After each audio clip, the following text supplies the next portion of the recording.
Henry. People say a name reflects a person, but I've lived a life fitting for my ordinary name, nothing extraordinary.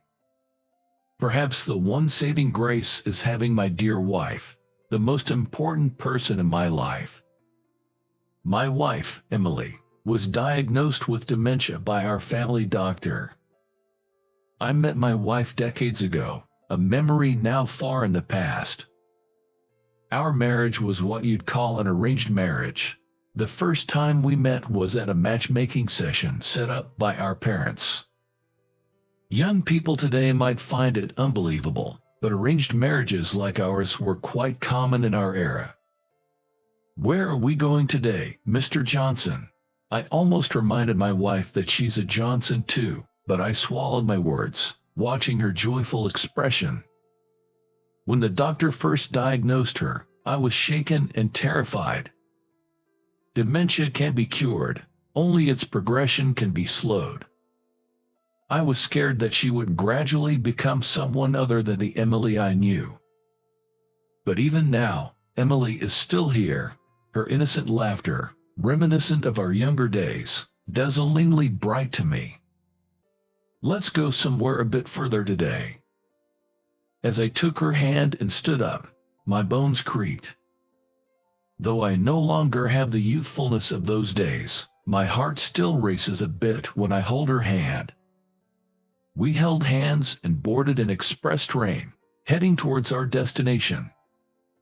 The train is quiet and calm during weekday afternoons, with few passengers. As the train moved away from the city, the scenery changed, with more greenery appearing. While the scenery brought back nostalgia, the thought of what lied ahead excited me. "I'm feeling really excited," she said. Between the train's rhythmic movements, Emily said exactly what I was thinking. Looking at her, I saw a childlike smile. "Is this your first time seeing this scenery?" Asking with a faint hope, I watched her ponder before nodding in response. "I see." Even though I knew she wouldn't remember, the realization brought a poignant mix of sadness and loneliness. Our family doctor said that dementia symptoms vary from person to person, and some may lose their most precious memories. If that's true, this scenery might have been very special to Emily. It could have been a memory she didn't want to forget. Thinking this way somehow settled my heart.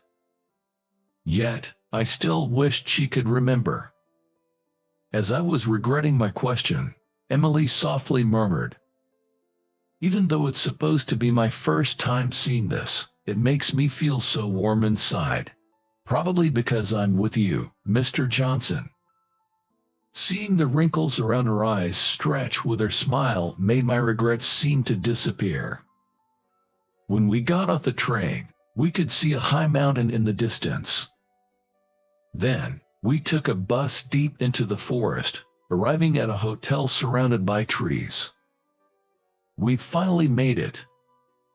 Standing in front of the hotel, named Green Mountain, my hands trembled, maybe from nervousness. It seemed Emily felt the same way. "Why do I feel so fluttery? Have we been here before? It's strange, I don't remember, but it feels familiar," she wondered, tilting her head. I simply smiled back, saying nothing. I wanted to tell her that we had been here before and what this place means to us. But I didn't want to force her to remember. Even if she can recall, if today becomes a good memory, that would make me happy. "Shall we go inside?" Taking Emily's hand, we started walking. "May I have the name on the reservation?" "It's Henry Johnson." As we opened the hotel's door, an elderly man in a deep blue suit stood there. The wrinkles at the corners of his eyes when he smiled seemed to embody his kindness. Noticing a pin badge on his chest, I read the name James Blue and the title manager. This gentleman is the manager. He seems as calm as the hotel's atmosphere itself. While I was lost in thought, the manager, Mr. Blue, let out a quiet sound, as if noticing something. Looking beside me, Emily seemed to not have heard him and maintained an indifferent expression. I wondered what that was about. For a moment, I was curious, but Mr. Blue soon returned to a smile, so I decided not to worry about it. "Everything is in order. Let me show you to your room," he said. We followed Mr. Blue. We were led to a room called Aurora, the most expensive room in the hotel. "This room is lovely, Mr. Johnson." As we entered, there was a large window overlooking a courtyard. Emily rushed to the window. Her eyes sparkled as she gazed at the view. The courtyard was filled with a variety of blooming flowers, and it was clear from just a glance that they were well maintained. The garden was renowned for its breathtaking beauty. The hotel was designed so the courtyard was visible from everywhere, but this Aurora room reportedly offered the most beautiful view of the garden. A spacious, open French-style room with a fantastic view. I was glad we chose this room. "The flowers are so beautiful," Emily commented. Emily has always loved flowers. I remember learning about this passion of hers during our matchmaking meeting. The garden at the place where our matchmaking was held was also quite beautiful. Back then, I knew only basic flower names like sunflowers and lilies, but she taught me about various others. I was so happy about that, so after several dates, when I decided to propose, I arranged for a bouquet of 100 roses at the restaurant in this hotel that had the stunning view we were seeing now. There was a scene like this in a movie I saw around that time, and thinking it was a great idea, I decided to emulate it. "Will you marry me?" As I presented the bouquet of 100 roses, Emily looked at me with wide eyes. Was that too cheesy? As I regained my composure, I suddenly felt embarrassed, my face probably as red as the roses at that moment. In an arranged marriage like ours, such a proposal wasn't typical. Emily, looking surprised and motionless, made me worry she thought I was odd, but then she softly laughed. "Thank you, Henry. I've never received such a wonderful gift. Of course, I'll marry you." From that day, we officially became husband and wife. Thinking back to those times, I couldn't help but smile. Although our skin, the wrinkles on our hands, and our bent backs have changed a lot since then, but the feelings I had when I was with Emily remained the same. She was happily gazing out the window. "I'm glad we came here," I said, watching her from behind. As we relaxed in the room, dinner time arrived before we knew it.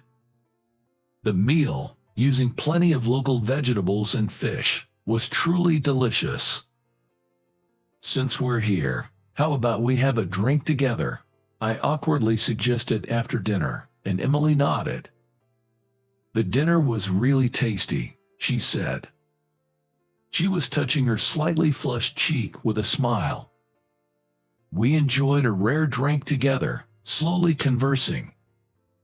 "Don't drink too much, Mr. Johnson. You're not good with alcohol," she teased as we enjoyed the leisurely time. "I thought it was you who couldn't handle your alcohol. Neither of us usually drank, but we always ordered a little when we were dining out." Emily would always get tipsy after just one drink. Her face was quite red now.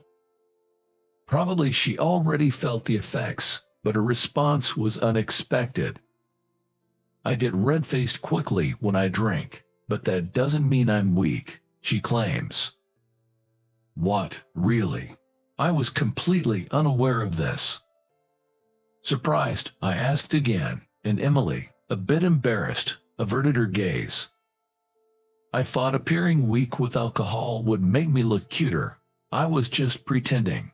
Her words, like a petulant young girl, made me laugh out loud. "I can never win against you, Emily," I said. We called it a night around 8 p.m. With the alcohol having worn off, Emily decided to use the open-air bath provided in the room. "An open-air bath, Mr. Johnson. How wonderful." I smiled again, recalling her excitement as she reported to me before heading to the bath. "I'm glad she's enjoying it," I said, taking a sip of warm tea, and sighed contentedly. This hotel was a famous, long-established place. Getting a reservation wasn't easy. But I wanted to stay here today, at this particular hotel. It had to be this hotel. I'm glad it's the same beautiful garden as back then. Even if Emily didn't remember, being able to show her the garden again was a joy for me. I took another sip of tea and glanced at my bag occasionally while leisurely waiting for her to return. "The bath was wonderful," Emily said, returning relaxed from the bath. "Well then, I guess I'll go now. Hey, Mr. Johnson, when you go to the bath, make sure to look up first," she said with a smile as I prepared my towel and underwear. "Why's that?" I wondered if there was some folk remedy about looking up before entering a bath for health benefits. Curious, I asked her back, but Emily just smiled and didn't answer. "Just make sure you look up first. It'll definitely make the bath more enjoyable," she insisted. Compelled by her words, I entered the open-air bath alone. "This is amazing." As instructed, I looked up and immediately understood what Emily meant. The open space, the faint sound of crickets, but most thrilling was the star-filled sky visible through the gaps in the trees. Emily must have been referring to this starry sky. Such a sight was impossible to see in our town. Submerged up to my shoulders in the bath, I let out a sigh. Indeed, every part of this place is beautiful. "Welcome back, Mr. Johnson." Returning to the room, I found Emily gazing out the window, sipping tea. "It was really beautiful. I knew you'd like it," she said. Her face was lit up like a child who had succeeded in a prank. She's always loved beautiful things, unchanged since the past. Spending time like this reminded me of when we first met, and also how long we've been together, which felt wonderful. What should I make of this day? What would make Emily happy? I had been thinking about this for our wedding anniversary. "Would you spend the rest of your life with me?" I took out a small black box from my bag. Inside was something I couldn't afford to give Emily on the day we vowed to marry. I've lived an ordinary life, much like my name suggests. A regular office worker at a general company. My salary was average, and as a young man, it was all I could do to make ends meet. That's why, even at such an important moment as my proposal, I couldn't afford to buy Emily a ring, and the roses were the best I could do. But still, she chose me. "I don't need such things to be with you," she said with gentle words, staying with me all these years. Yet, it always remained a regret for me. Perhaps she did want a ring, in her heart. Every girl dreams of wearing that glittering symbol. So, for our 30th wedding anniversary, I chose to present her with a ring. "I'm sorry for not being able to give this to you sooner." As I opened the box and showed her the ring, Emily looked puzzled. "Mr. Johnson, are you giving this to me?" "Yes, I'm truly sorry for the delay." "Is that so?" She seemed to not fully understand what I was saying. Emily gazed at the ring, tilting her head slightly. "It's beautiful," I took the ring out of the black box and slid it onto a ring finger. Then, Emily raised her hand, admiring the ring with a mesmerized look. "Emily, what is it?" She turned her happy face towards me as I called her name. I took out something else from my bag and presented it to her. It was a single rose. I might not be able to prepare a grand gesture like 100 roses anymore, but this one carried all my feelings.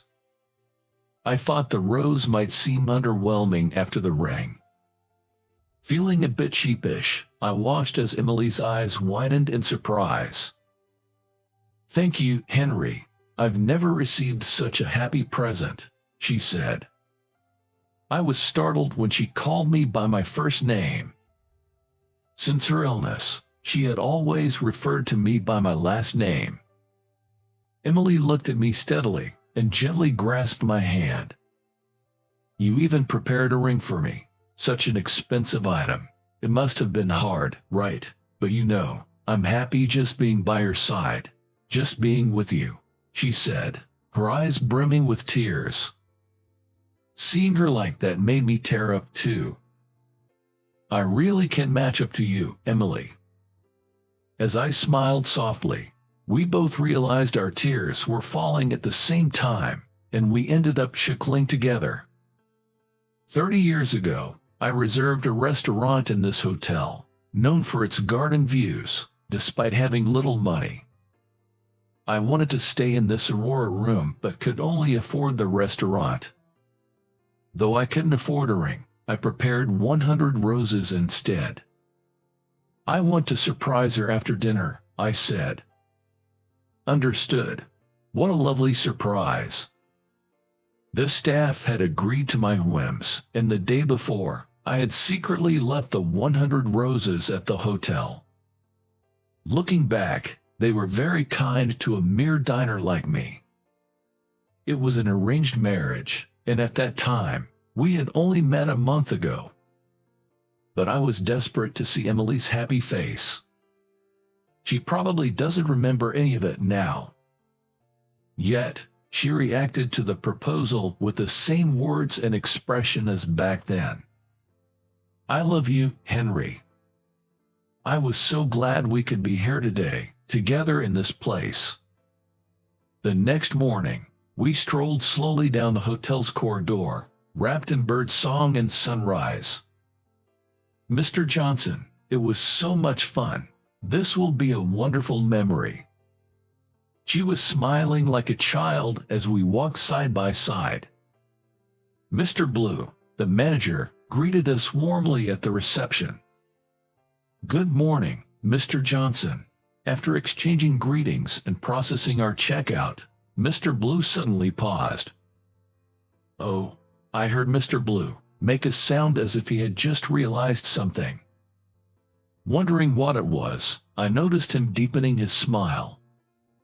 "Such a beautiful ring, and a lovely flower," he said. Those words were directed at Emily, who was standing beside me. Following Mr. Blue's gaze, I saw she was holding a single rose, treasured in her hand. "You're the couple from the rose bouquet incident, aren't you?" "No way." I was surprised to hear a familiar term, and Mr. Blue quietly nodded in confirmation. 30 years ago, you both visited our restaurant, right? I was the one who took care of the 100 roses for you. Back then, I was too desperate to pay attention to my surroundings. But it seems Mr. Blue remembered us. It was my very first task when I started working here, so I remember it well. I was so happy to see such a lovely couple formed in this hotel," he said with a joyful voice. Hearing him speak, I felt a deep sense of emotion, realizing that someone else held the memory of that day. "Thank you for a wonderful time. I will definitely come here again with my wife." I gripped the warm hand beside me and thanked him. "Yes, we eagerly await your return." With Mr. Blue's voice bidding us farewell, we started walking away. I decided to cherish both the new sparkle on her left hand and her smiling face as we held hands, regardless of what the future may hold.